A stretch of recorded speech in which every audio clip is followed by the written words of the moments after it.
Good afternoon, girls. Hope you're all doing well. Today is day 3, and the title for today's devotional is You Are Braver Than You Know. The verse is Isaiah 30:21, which I shared, and I'm sorry I forgot to share yesterday's. Whether you turn to the right or to the left, your ears will hear a voice behind you saying, "This is the way, walk in it." In October 2007, I started to feel something unsettled in my spirit. That's the best way I can describe it. After weeks of this weird feeling, I felt like I had to really pray and ask God to direct me. I sensed I was supposed to make a change, but I just didn't know what that change was. Many of you might relate to that. I can. So I asked God, and my heart kept hearing that it was time for a move to Nashville. And after a few months of wrestling, I did it.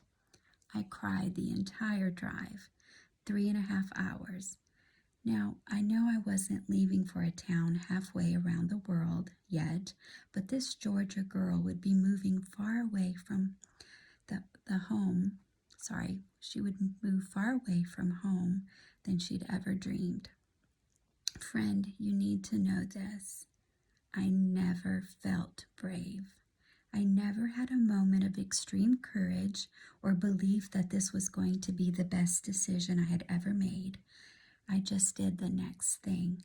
I quit my job, sold my house, packed up my belongings, pointed north until I crossed the state line, and I didn't stop until I saw the trademark of the Nashville skyline, the Batman Building. I won't bore you with stories of the weeping and gnashing of teeth that occurred for the first weeks. Okay, fine, the first months after I moved, but it was terrible, painful, lonely. Can I say this again? I never felt brave. But day after day, I just did the next thing, took the next step, said the next yes.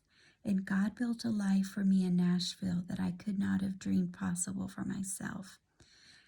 I may not have felt brave, but I was taking brave steps in obedience to God. If you and I sat down and you told me your story, I would be able to show you places where you made brave choices, even if you don't label them that way. You're probably already going and doing more than you realize. You are braver than you know. Be brave. Think back on your life. Journal about 2 or 3 moments that you or someone else might label as brave. So girls, as I was thinking about this, I can certainly think back in my life, and guys, like moving to South Africa, I didn't feel like that was a brave thing to do. I just knew it was the right thing to do. Uncle Rod and I were convinced of that. I was thinking of Bible characters. We've mentioned this before, but I don't think that Esther felt particularly brave when she went before King Ahasuerus. I don't know if I said his name right, but she said the last thing she said before she went to go before him was, "If I die, I die." So in her mind, she could have been walking to her death, but she knew that this is what she had to do. She had to take the chance to save her people. I also think of Shadrach, Meshach, and Abednego. It's one of my favorite Bible stories. And the king issued this edict that whenever the trumpet sounded, everyone would bow to this image that had been built of him and worship the image. These 3 boys were captives in this land. They had been taken from their own home as slaves, and they were chosen because of their age and their physical attributes. Probably they seemed like bright young men, and they were being trained to work under the king's leadership in his court. But they had no standing there.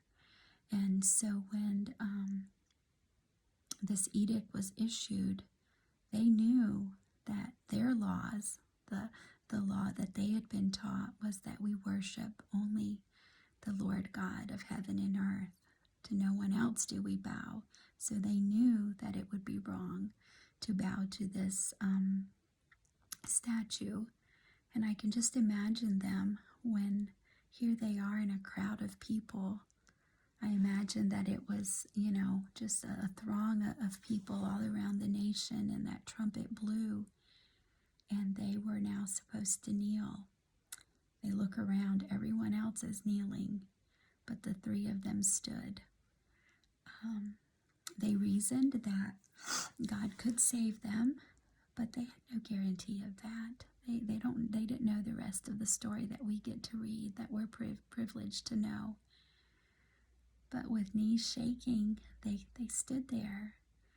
And part of the reason I like that story is because there were three of them. Do you think if it was just Shadrach by himself, yes, he might have had the courage, but he might have chickened out. But the fact that there were three of them, they could rely on each other for strength. And then we know the rest of the story, that they were thrown into the fiery furnace, but the Lord was there with them and preserved their life. They didn't even smell like smoke. So I want to say that to just add that the value of good Christian friends is priceless. They will help you stand and be brave in those times when you need to exercise braveness or boldness for Christ. The other person that Uncle Rod reminded me of was Joseph. And we all know his story. Shame that guy, he would just up and down. And no matter what happened, whether he was falsely accused and put in jail, whether he was forgotten in jail after helping, he just kept doing the next right thing. He was obedient, and it takes courage to be obedient. We may not feel like what we're doing is particularly brave, but to stand against what everyone else is doing, to be different today, girls, that takes courage, and only God can give you the courage to do that. And he's given you good, godly friends around you to help support you in those decisions as you take a stand. So think back on your life and jot down a couple of times where you can see that God was leading you to take a step, whether it was for salvation or for a move or a change, or to stand up in front of your friends to speak up about him.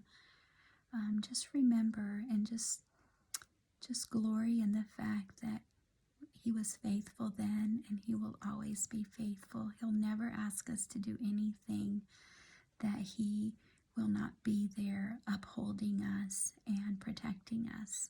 So, love you lots. Hope you have a nice afternoon, and I'll see you tomorrow. Bye.